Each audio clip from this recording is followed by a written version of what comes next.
What's up? What's up? What's up? What's up? It's so good to see you again. I know you could choose to be anywhere else right now, but I am so excited you chose to be here. My name is Ashley, and I love to talk about things that matter and that we all deal with on a daily basis. And the thing I have on my mind this week is comparison. You know, when we hold this in our lives next to that in someone else's life. You know what I mean, right?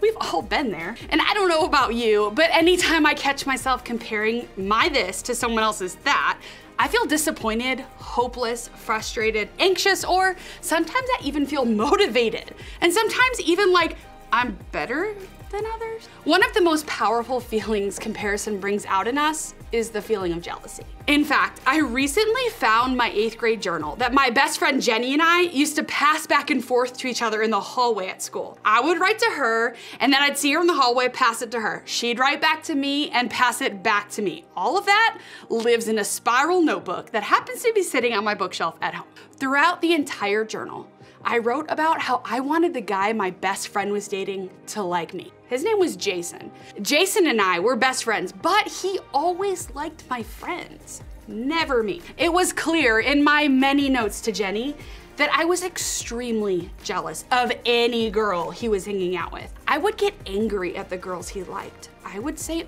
awful things about them, or even worse, I would pretend I was their friend to their face and then try and get Jason to break up with them behind their back. Awful. I know. See, jealousy is a very specific type of comparison.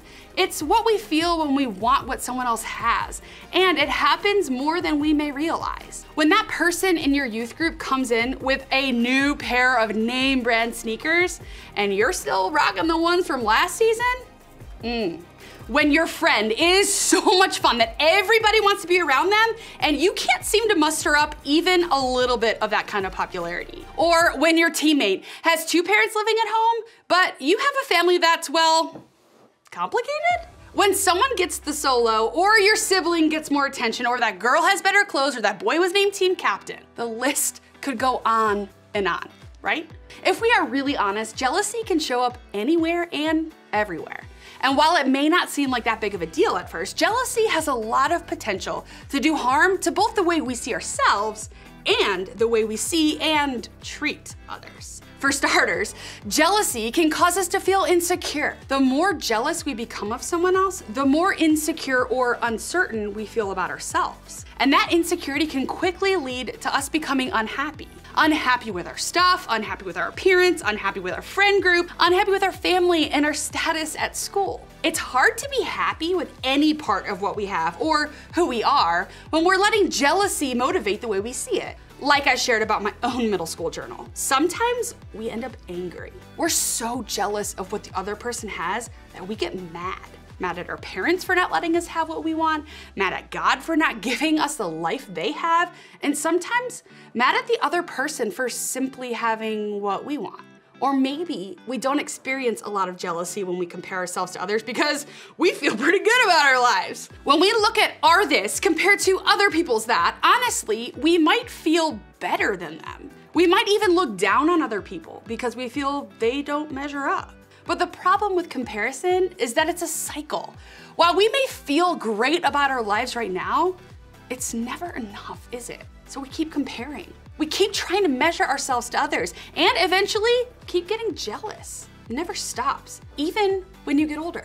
And this is where jealousy gets really tricky because it doesn't just impact us, it impacts our relationships with other people. When we're jealous of someone else, we sometimes start keeping our distance from them. We avoid them because we don't want to deal with the jealousy we feel when we're around them. Or we start talking about them behind their backs. We tear them down to make ourselves feel better. And eventually, we stop being able to be happy for them at all. We stop being able to celebrate the good things in their lives because it only reminds us of what's missing in ours. That's what jealousy does. It keeps us from celebrating the good things around us, both in our lives and in the lives of others. I don't know about you, but that's just not the kind of life I want, at least not anymore. I don't want to be unhappy simply because this in my life doesn't compare to that in someone else's. I don't want to be the kind of friend or family member or teammate or a member of a friend group that can't be happy for somebody else. So what do? How do we keep ourselves from letting jealousy and comparison change the way we see ourselves and others? Well, here's what I've learned. People have been dealing with this whole jealousy thing for thousands of years. So much so that the Bible has story after story of people whose lives were affected by it. One of those people is a guy named David. His story is crazy because he went from being a shepherd boy to a hero on the battlefield to a king. Now at first, the king of Israel at the time, a guy named Saul, liked David.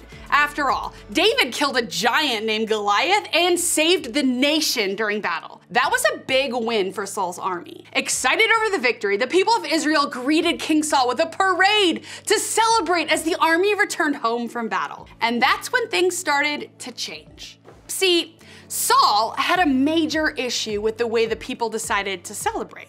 The song they sang celebrated both King Saul and David. And as king, Saul didn't want to share his fame and popularity.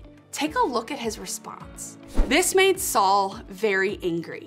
"What's this?" he said. "They credit David with 10,000s and me with only thousands? Next, they'll be making him their king." So from that time on, Saul kept a jealous eye on David. See what happened there? Just like that.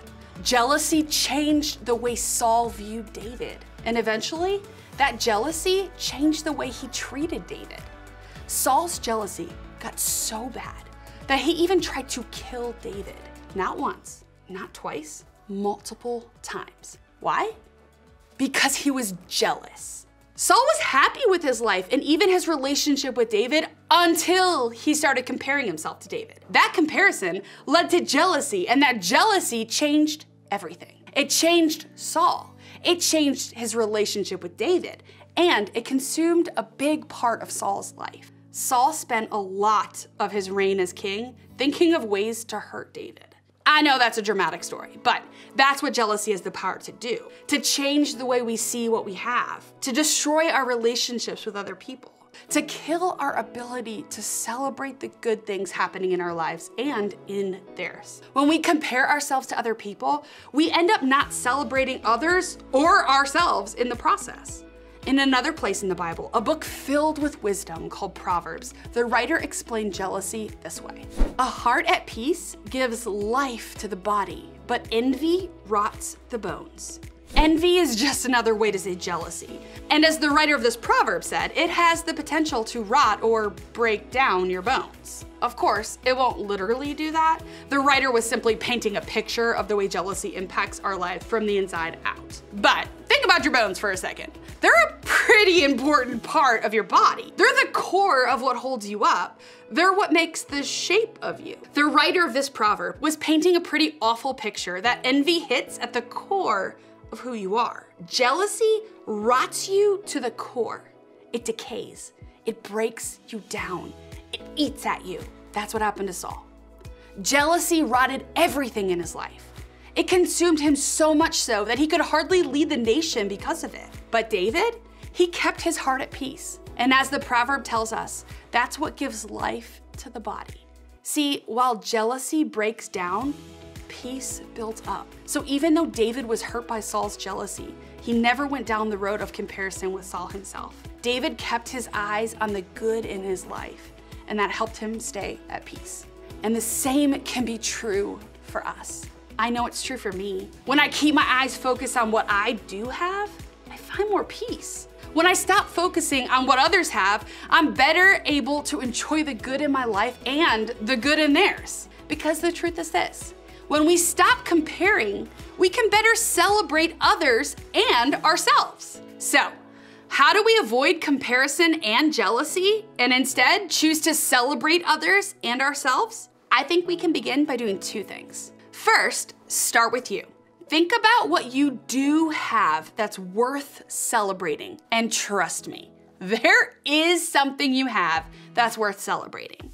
Maybe it's a good relationship with your parents, or a cool older sibling, or one solid best friend. Maybe it's the fact that you made the team, or simply had the courage to try out. Maybe it's a sunny day, or a song you really love, or the fact that you know God loves you. Big or small, start avoiding jealousy by celebrating the good in your own life. Then, celebrate someone else.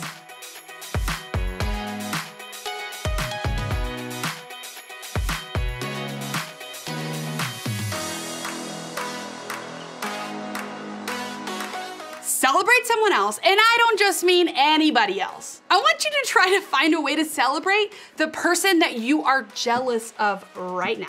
I know, that's not gonna be easy. But remember, celebration will help you move toward peace, and peace will build you up. This is just as much for you as it is for the other person. So congratulate them for getting the lead in the play, or compliment their new skateboard trick, or talk positively about them with your friends. And if all you can do is pray for them, that works too. Prayer is a great place to start celebrating and appreciating someone else. Here's the thing, I think we could all use a little practice when it comes to celebrating ourselves and celebrating others, right? That's why I went searching for some GIFs or GIFs or GIFs or GIFs, I'm not sure what you call it. So I asked some of my friends to see if they could celebrate the way the GIF celebrated. And they did. Let me show you.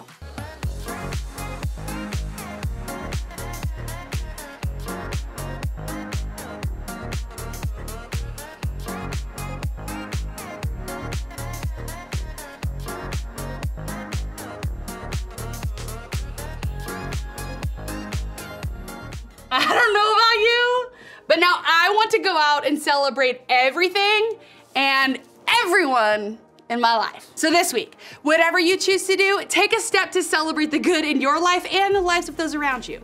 Because when we stop comparing, we can better celebrate others and ourselves. We know it's easy to talk about this, but it's not as simple to actually do it. That's why we made sure everyone in this room has a group leader. Your group leader shows up every week because they care about you. They want to celebrate you and help you celebrate other people. They want to help you practice this stuff because they know it can change your life for the better. So, as you head to group, think about opening up to your group leader as you answer this question. What's one thing or person I can celebrate?